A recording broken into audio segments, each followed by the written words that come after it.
In today's episode, we'll break down two important stories. First, we'll talk about who gets the spare lane on India's power grid, and then we'll talk about India's refrigerant industry running into a hot issue. Welcome back to the Daily Brief by Zerodha, where we cut through the noise to help you understand what's actually happening in the most important stories from business and markets. I'm your host Akshara, and today is Wednesday, 5th August.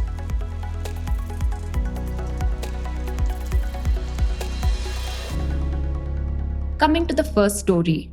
So on 7th January 2025, Jindal Stainless wrote a letter to Haryana's state transmission utility. The company runs a stainless steel plant in Hisar. Through a partnership, it had developed wind and solar projects in Gujarat and Madhya Pradesh and wanted to wheel 100 megawatt of that power to Hisar round the clock over the interstate transmission grid. And to do that, it needed a no objection certificate or NOC from the state. In mid-February, Haryana said no. So to understand the refusal, you need to know how a state gets access to the national grid in the first place. So interstate transmission access is allocated through what the regulations call General Network Access or GNA, which is a standing entitlement to draw a fixed number of megawatts from the national grid from anywhere on it. Now, Haryana's GNA entitlement is 6,913 megawatt. The physical lines running into the state can carry roughly 10,000 megawatt. And that gap between the entitlement and the wire is the interesting part because Haryana leans on it every summer when state demand climbs towards 16,500 megawatt and the state buys short-term power on the exchanges to cover the peak. Those purchases move over the same spare capacity Jindal was asking for. Now, Haryana's power procurement arm framed the problem as a question of who has first claim on that headroom. So if Jindal took 100 megawatt of it on a long-term basis, that was 100 megawatt the state could no longer reach for in June. So Jindal wrote back in April saying it wasn't asking for any additional power. It was already buying about 104 megawatt from the local discom, and every unit it sourced from Gujarat would simply replace a unit it would have otherwise bought from Haryana's discoms. In May, the company went a step further. It said that if the grid came under stress, the Haryana Electricity Department could disconnect its open access supply and Jindal would also bear any imbalance charges. But the state still refused. By September, the matter had reached Haryana's Grid Coordination Committee, which proposed a split. The certificate could be issued for 9 months of the year, but not for June, July, and August. Jindal could import its own power for 3/4 of the calendar and buy from the discom for the rest. But Jindal took the matter to the regulator instead. On 23rd June 2026, the Haryana Electricity Regulatory Commission ruled in the company's favor. It held that Haryana could not deny long-term open access just to preserve corridor capacity for temporary users. Keeping spare capacity for short-term summer purchases may make operational sense, but it's not a lawful reason to deny Jindal access to the same transmission corridor. And even then, the victory came with conditions. The commission gave the transmission utility 2 weeks to put in place the procedures and undertakings needed to operationalize Jindal's curtailment proposal and only then issue the certificate. 18 months after the first letter, a company that had already invested hundreds of crores in generation capacity finally had a way to move its electricity. Now, 30 years ago, if you ran a plant in Haryana, you bought electricity from the Haryana State Electricity Board. There was no second option at any price for any quantity. But the Electricity Act 2003 broke that monopoly with a deceptively simple rule. If a transmission or distribution network has spare capacity on it, the owner must make that spare capacity available to others who want to buy and sell electricity across it. So wires became shared infrastructure rather than the private property of whoever sold the power flowing through them. And this is open access. It was never designed for households. The threshold was set at loads of 1 megawatt and above, which in practice meant steel plants, cement kilns, textile mills, and auto factories. The Green Energy Open Access Rules 2022 pulled it down to 100 kilowatts for renewable power, and for captive consumers, which are companies that own a stake in a power plant and consume its output themselves, there's no minimum at all. Now coming to the part that trips up almost every conversation about this. So when Jindal's factory in Hisar draws power from a wind farm in Gujarat, no electricity physically travels from that wind farm to the factory. There's no dedicated wire connecting the two. India's grid is one synchronized system. So, what actually happens is that the generator injects an agreed quantum into the grid at one end, the consumer withdraws an agreed quantum somewhere else. The system operator keeps the whole thing balanced in between, and the two are matched afterwards on a spreadsheet. Think of it like a bank transfer. If someone deposits rupees 500 into your account from another city, you don't receive the same note they handed over. You simply receive an equivalent value from a system that's kept in balance. That's why open access is better understood as an accounting method than a delivery method. Now, Haryana's utilities maintained throughout the proceedings that their objection was purely about transmission. Protecting revenue, they repeatedly told the Commission, had nothing to do with it. And that deserves to be taken at face value because the operational concern is real. A state that cannot import power on a June evening has a genuine problem. But money hangs over every open access dispute in India. Let's start with what an open access consumer actually pays. It pays the generator and then pays for every wire in between. Interstate transmission charges, state transmission charges, wheeling charges for the local distribution network, along with scheduling, load dispatch, and deviation charges, and the cost of electricity lost as heat along the way. The power grid gets paid, Haryana's transmission utility gets paid, and even the DISCOM gets paid for the use of its poles and wires. Now, what the DISCOM loses is the margin on the electricity sale. The confusion comes from thinking of a DISCOM as a single business when it's really two businesses. It's a wires business that rents out infrastructure and a retail business that sells electricity. Open access lets a customer keep using the wires while not buying electricity from them. But the problem is that the retail business depends on exactly the customers most likely to leave.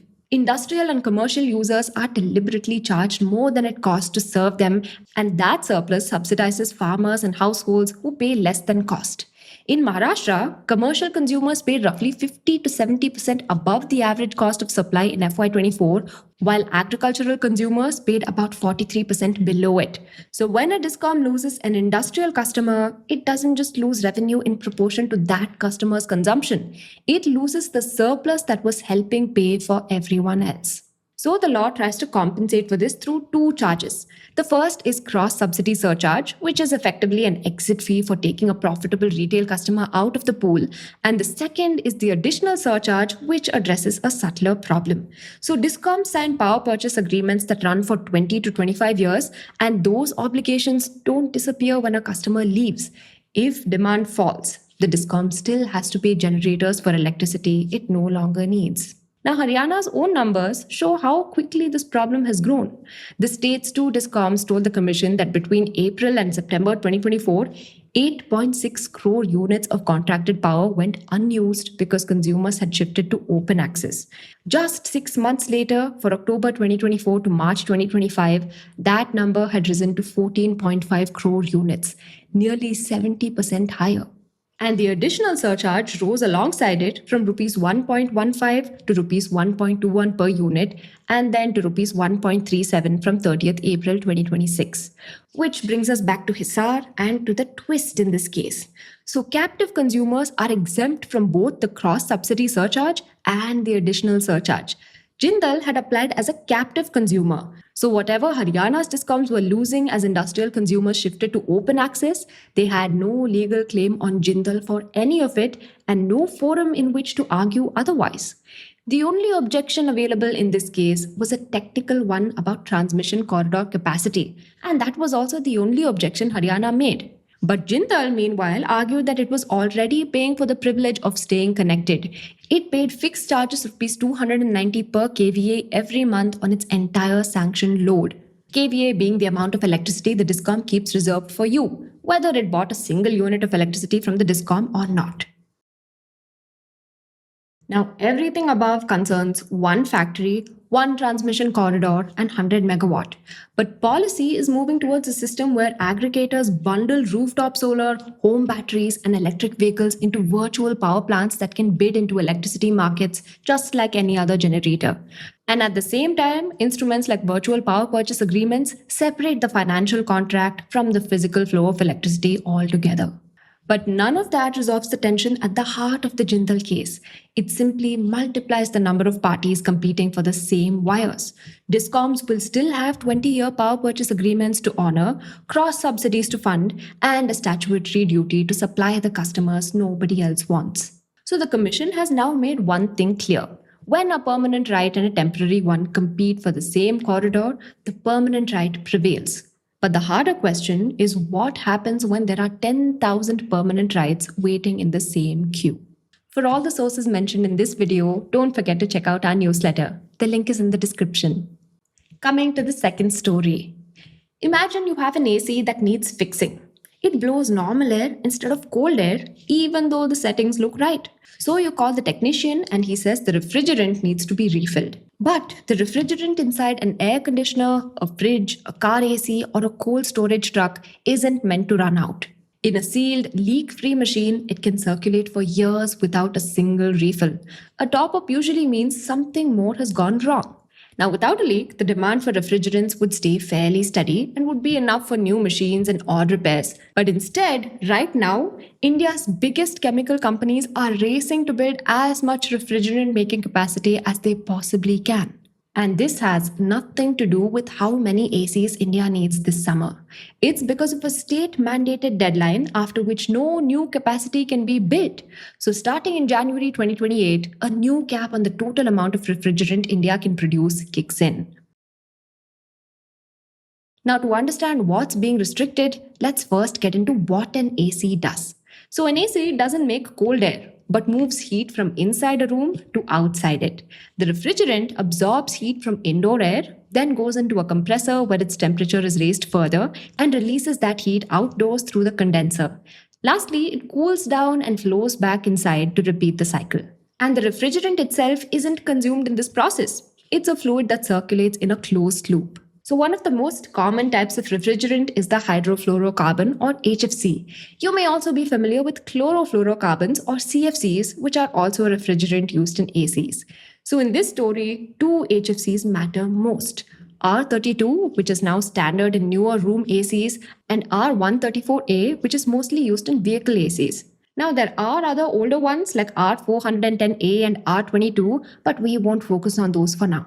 The policy restriction is around these refrigerants. So, why is this happening? Primarily, this is because HFCs and CFCs are a major source of greenhouse emissions.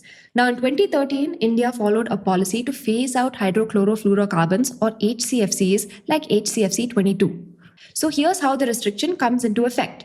Between 2024 and 2026, whatever HFC is produced in India will be averaged out and then topped up with 65% of the HCFC 22 ceiling, which was calculated using 2009-10 data. Now, this year, companies are not restricted on how much HFC they can manufacture, but every ton produced this year will contribute to the 2024-2026 average. And then from July 1st, 2028, the average gets frozen. So India can't produce or consume more HFC than that number going forward. So by then, any new refrigerant factory has to be fully built and running, and the only exception to this rule is factories that only make raw material used to manufacture other chemicals. But that frozen ceiling doesn't stay flat forever either. It shrinks in stages after that, and it falls 10% by 2032, 20% by 2037, 30% by 2042, and 85% by 2047. So for clarity, the HFC production doesn't stop in 2028. Existing factories keep running, HFC-based ACs aren't banned, and nobody with an old air conditioner needs to worry about it becoming illegal to use. But a major unresolved concern is who gets to keep producing how much. Now, the government hasn't yet said how the national quota will be divided among individual companies. So that means having a plant that's up and running by the deadline is not the same as having a guaranteed right to keep producing after it. But that being said, companies are rushing to install capacity as soon as possible. So even while considering that the quota may not be evenly distributed, it's their best bet to try and expand the ceiling. Now, a plant commissioned in late 2026 only contributes a few months of output to a 3-year average. Most of its potential contribution is already lost. And crucially, 2027 falls entirely outside that baseline window.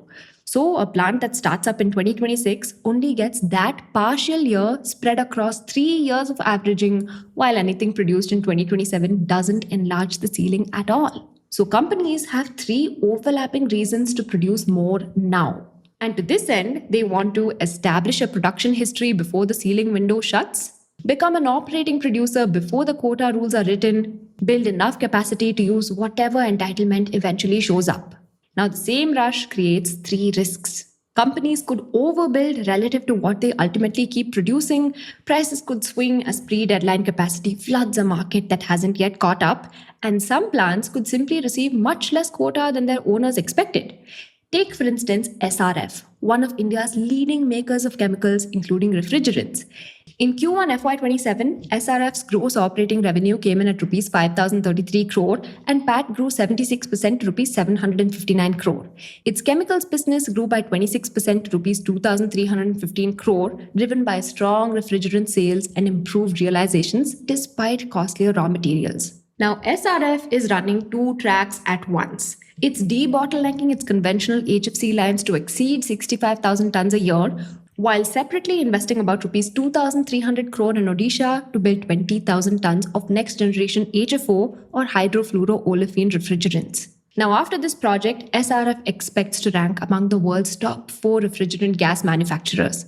It's expanding its conventional HFC business while simultaneously investing in the next generation of refrigerants expected to gain importance later. So at the center of this investment cycle is the R32 HFC. It has a lower global warming impact than R410A and carries more heat per kilogram, so an AC built for R32 can move the same amount of heat using less refrigerant than one built for R410A. That's partly why it's increasingly replacing R410A in new room ACs. But at the end of the day, R32 is still an HFC, so it'll be subject to India's quota. Now, this sets up a 2-stage transition. So over the decade, R32 will continue to gain share from R410A, R22 and other older gases. But after that, as India's frozen quota starts shrinking over the 2030s and 2040s, parts of the market will need to move away from HFCs altogether toward lower impact alternatives such as propane, carbon dioxide or ammonia. What's also worth noting is that India's quota isn't measured in physical tons, but in carbon dioxide equivalent terms, meaning each gas is weighted by its global warming potential relative to carbon dioxide. R32 is much lower than R134A and the R410A. A 2025 report by think tank NRDC puts R32 at 41% of India's HFC consumption by physical weight, but only about 29% in terms of warming impact. R134A, by contrast, was 37% by real weight, but 38% by warming adjusted weight. But these numbers come from outside researchers, not from the government. India's official baseline will be built from real production and consumption data reported to the ozone cell by companies. But still, the direction is clear. A company that shifts its production mix towards R32 can sell more physical tons of the same quota than a company sticking with R134A. So there's a real incentive to prefer R32, not just an environmental one. But none of this means manufacturers can simply swap one gas for another easily. Each refrigerant operates at different pressures and temperatures, so switching usually requires redesigning core components of the system, such as the compressor and the safety systems around it. It also means retaining every technician who services it. Now, what that also means is if a company wanted to shift to gases outside the quota, that would be incredibly hard to do so. Propane, for instance, is highly flammable, so it requires extra safety design measures and limits on how much can be used in a single system. So it works better in small appliances than in large systems. Meanwhile, HFOs are more environmentally friendly than HFCs, but are costlier to produce and adopt. Ammonia and carbon dioxide sit in a different category altogether. Both already work well in specific industrial and commercial cooling setups, but neither was ever going to work as a drop-in replacement across the whole market. So the easier, significantly cheaper move for now is toward R32. Now, roughly 40% of India's current HFC consumption goes into servicing and refilling machines that are already running, while the rest 60% goes into new equipment. That servicing share is complicated and transitions between refrigerants. So, if every new AC leaving a factory uses a different gas, the millions of older units already installed keep needing whatever refrigerant they were originally built for.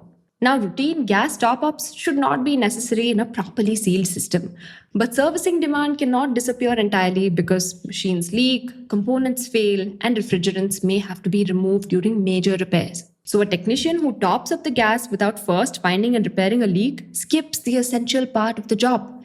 It's faster and cheaper upfront, but it leaves the underlying leak in place, which means the customer pays again next season. Even when a technician does it properly, pumping out that remaining gas before repair is only half the job. And what happens to that extracted gas afterward is its own problem. Now, reusing it requires machines, separate cylinders, and access to a recycling or reclamation facility. And even when it's properly collected, that gas might be contaminated. Now, India has tried to build this kind of infrastructure before. The government set up 18 mini reclamation centers across the country and provided technicians with subsidized recovery machines to recycle older gases.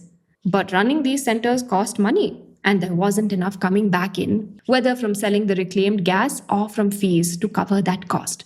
So, technicians had no financial incentive to use them rather than just stopping up and moving on. Now, without a functioning recovery and reclamation system, all of this adds up to a problem. On one hand, India's quota caps how much brand new refrigerant gets made, and on the other, reused refrigerant isn't picking up the slack. So, without recyclable older gases, otherwise repairable machines might be forced to retire early, especially if the correct refrigerant becomes difficult to obtain. India's refrigerant transition isn't really about swapping one gas for another. Producers are racing to lock in production history before a government deadline. Manufacturers are leaning on R32 as a bridge while hedging toward what replaces it, and technicians are still keeping decades old machines running on gases they were built for. It's a classic case of trade offs.